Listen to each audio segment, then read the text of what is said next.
Hello everybody, Douglas Pro Tommy Williams here. I want to do a little recap on some footage that me and my son shot about 2 weeks ago at a little reservoir here in the state called Nolan Lake. We went out initially looking for some stripers, thought we'd have a fun afternoon, go out and chase the stripers around. But just a little bit of idling around and doing just a little bit of research on some of the points and the places the stripers used to hang out, we found out that the bass seemed to have been really schooled up in there. And we had to change gears real quick, and I'm glad we did, because it really turned out to be just a stellar day. We caught a lot of fish. I mean, we caught a lot of fish. That we found 3 different schools of fish that had, I don't know how many in it, but once we got them fired up, it was one after another, and you can't expect to take your 10-year-old boy out and have a better day with that. But one of the misconceptions that I've been getting back on some of my Facebook comments is, while we were looking for those fish, we didn't find those fish with the active target. I find them with those. That's the workhorse right there. You do your homework with those. You take that thing, and while you're idling your points or your breaks or looking for your brush pile or whatever, I'm shooting a side scan out 160, 180 feet out each side of me. And I've got a down scan picture right in front of me. I've got a GPS sitting off to one side of me. I'm following the contours very closely. In doing so, take your side scan, and if you see fish or a brush out to each side of you, just waypoint it. That's all you got to do. Hit it with a waypoint, go right back to what you was doing, finish your scan of your point or your creek channel or whatever. Now go back and idle over top of your waypoint again with a down scan. The down scan don't lie. It's a very, very good deal. Shows you just about everything that's there. If you decide that those are bass and you actually want to fish them, now you can use your active target. That's where this thing's going to shine. Man, you idle up to your waypoint, you drop that thing in the water, you scan over right where they were, and there they are. And I mean, you can count the scales on them. You can see every one of them there. You can tell how they react to your bait.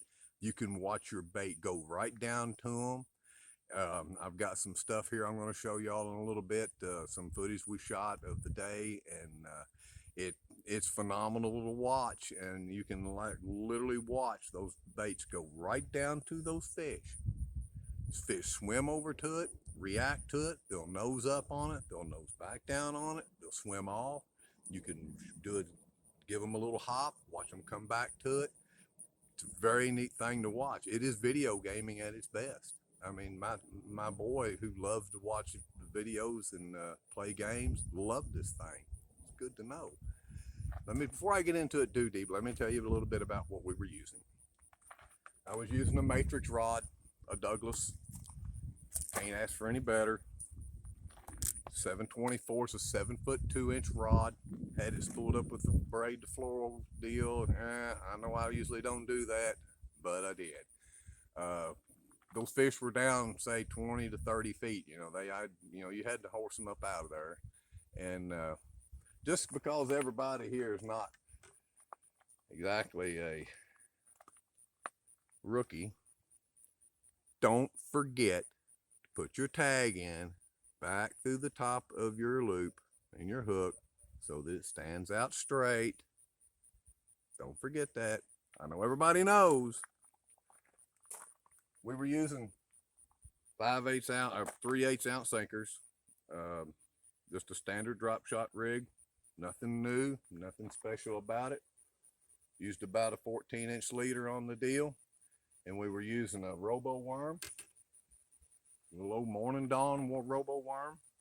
And another neat little trick that some fellows showed me this year fishing in the grass up north. Instead of just nose hooking these things like we always do, they're taking and putting the hook way back in the back. You can see that. But they're putting it way back here. And they're pulling it up like so that the hook's not pointed all the way through the top, and they're fishing with it like that. And I had to say, why would you do such a thing? Because I would have thought that would have given you so much better a hookup. But it's like, you ever try to pull that thing through the grass or right through a treetop? And I'm like, well, no. Well, I did, and that don't get hung up nearly as bad. Good deal. Way to go, guys. But that was our standard setup right there. I mean, you can watch the sinker, you can watch the worm go down. It's very impressive to watch that unit work. Like I said, I had my boy out there. We had just an absolute great day. I mean, we caught probably 100 fish. It was crazy. I got some of the footage toward the end of the video of us catching, 4 and 5 and 6 at a time. I mean, it was good. It was a really good day. And I'm going to start off. I want you to take a look at this little short video that I've got of the fish when I got to looking at them on the screen and watching them react to everything. Y'all take a look at this. All right, man, take a look at that. That's a whole school of them right there. He just dropped down. You can see the line going down. The first thing that's going to happen, you're going to see a fish react to it and he misses it. And then he turns around and the one behind him grabs it. And as he's fighting that fish up, it comes off about 10 feet up off the bottom, right there. You see his drop shot come out of his mouth. So all JT done was he just dropped it right back down into that school of fish, picked up on it, looked at the one coming at it, and got him, just like that. And pulled that fish up out of there and got him. That's a pretty neat deal. And in this video right here, you see all them fish chasing that one coming up off the bottom. Man, when you see that, that ain't nothing but good. All right, guys, you see, you could have probably caught those fish on a Carolina rig or dragging a jig through them or something like that.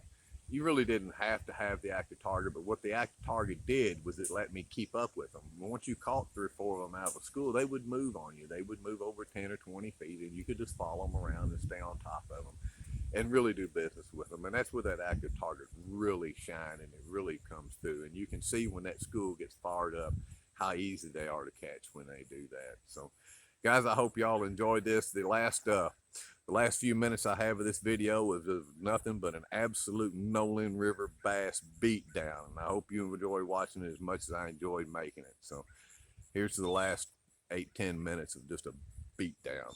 Y'all take care.